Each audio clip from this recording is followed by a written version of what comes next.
Hi,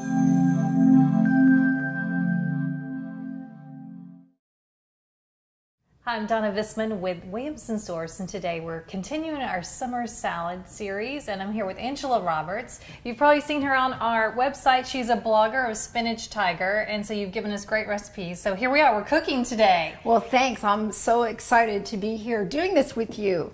Ready to get started? Yes, so what are we making? What kind of salad? We're going to make a salad that's great to take to potlucks. We're going to put grilled peaches on it, a little bit of spicy pecans, and some blue cheese. Sounds good. I like all those ingredients. I can't wait. Okay, so the first thing we're going to do is make the salad dressing. You ready? I'm ready. Okay, I like to use a really nice Dijon mustard, and I'm not exactly measuring, but I'm going to say about a tablespoon. So we're going to put that in there, about a tablespoon of the Dijon mustard. And I'm using today some really special products. I'm using a champagne mimosa vinegar from Olivia's. She's local, and this is delicious. This will make the salad even a little extra good. And I'm going to put in 4 tablespoons. And what we want to do with all vinaigrettes is we're using that mustard because it's going to help the oil and the vinegar emulsify and stay together. So we're going to make sure we blend our vinegar and our mustard first. Now, as something special, because it's peachy, I'm going to take some homemade peach jam. And again, that's about a tablespoon. I like the way you measure. Yeah. I'm pretty accurate, but you know, you just have to throw it in. But I would say a tablespoon, and it's going to come out just great. This is pretty sweet now. Sometimes vinegar is very, very acidic, but because we have this peach jam, we don't need to use as much oil. So I'm going to go ahead and put in a half a cup, and I'm going to kind of slowly whisk. Okay, so why do you slowly add the oil? I see this in tons of recipes. Is there a reason? Well, it's going to help it emulsify better, but truthfully, you could take this, put it in a blender, or just give it a really good shake. But why have to clean a blender when you can just do something as simple as this? Now, the key to this, we're going to add a little, see, it's staying together. So that's how you know. And I like to use the Himalayan sea salt. You can use a regular sea salt. I always put salt and pepper in my dressings. I'm going to whisk again. We're going to take a little taste. It's good when you know you could almost drink it. It still wakes you up. Okay, I like this. So tell me about the ratio between the vinegar and the olive oil when you're making dressing. That's an excellent question. Typically, very good. If you're using, I could just eat that. I know.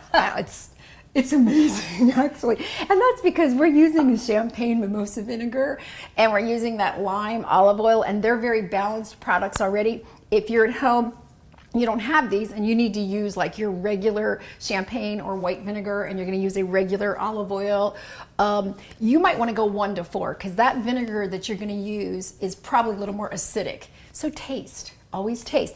But again, the peach jam is going to keep it sweet. This is really the secret to all salads, is the good dressing. What I want to show you, I mixed some regular salad greens with a little bit of romaine for crunch.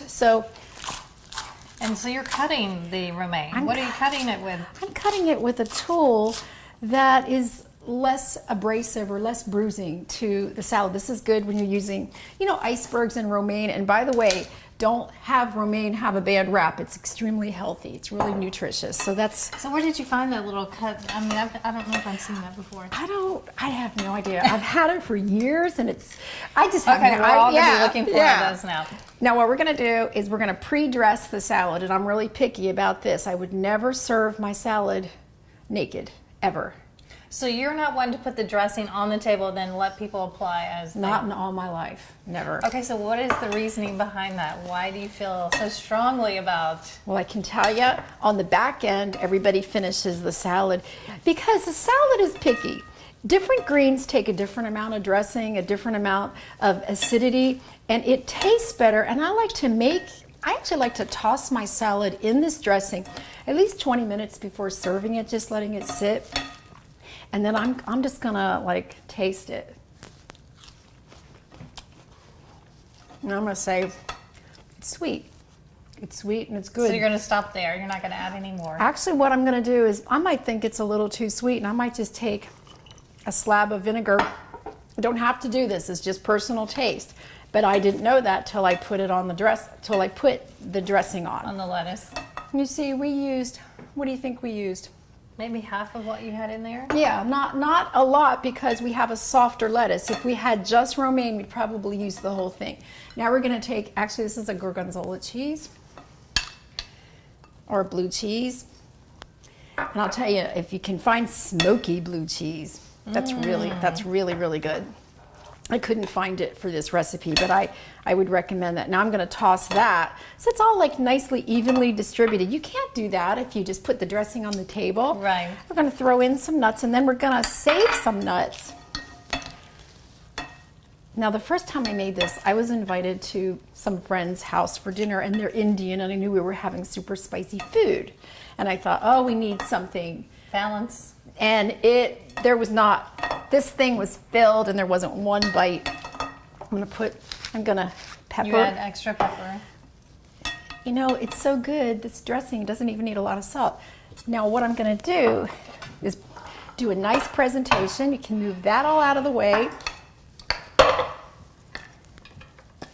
So you prefer your salads on a big flat plate like Just this instead one, of a bowl? I have different bowls for every kind of salad because I love to make salad. So we've got that all nice and mixed. And we're going to put some grilled peaches. But before we do that, I want to show you how these grilled peaches were made. So I'm going to take a peach. It's cleaned. I'm going to make a cut. Oh, this is nice because you have the color. This is what you're hoping for. I set my grill to medium, and we're going to grill these on the grill for about 5 minutes. The only challenge is pulling it off from the seed. See how that works? Now I'll show you how to do this again. Which is so unusual. I would never think to cut a peach that way. I would probably half it and then try to grill it. Presentation. And it can even get a little messed up. You can even put that right on the grill like that, because once you get your grill marks, you'll see how pretty it is. Oh, look, and these are our peaches we grilled earlier. We grilled these earlier. These are beautiful. So we're going to take them. And the reason I wanted this dish, orange and blue, see, I love color. It's so beautiful together. So this is a really beautiful, beautiful. We'll put this one right in the middle. Ta-da. Slide that over. Toss garnish with more of the nuts. a little bit of nuts so people know that there's nuts in there. You could put bacon, which would be really awesome. So I wouldn't bring that to my Indian friend's house. So I always bring a vegetarian type thing, and they love it and they beg for my salads. So if we want to make this a whole meal, what kind of protein can we add to this to make it a complete meal this summer? because it's blue cheese, I would add chicken. I probably wouldn't do fish because it's blue cheese, but you could change your cheese out and then you could add chicken. I think this also goes really nice with a roast pork or a pork chop or spare ribs. If you're going to a barbecue, it's still good because I think this goes great at a barbecue. So that is our salad with our peaches, blue cheese, and spicy pecans. Oh, and one last thing. I toasted the pecans with a little bit of cayenne and paprika, a little bit of spice, whatever is your pleasure, not too much, just to have another little layer of spice in the dish. That's it. So there's a great balance here with sweet and savory and spice. And crunchy. And crunchy. I like to have it all, and visual. So. Yes, looks amazing. Okay, All right, thank great. you. You're welcome.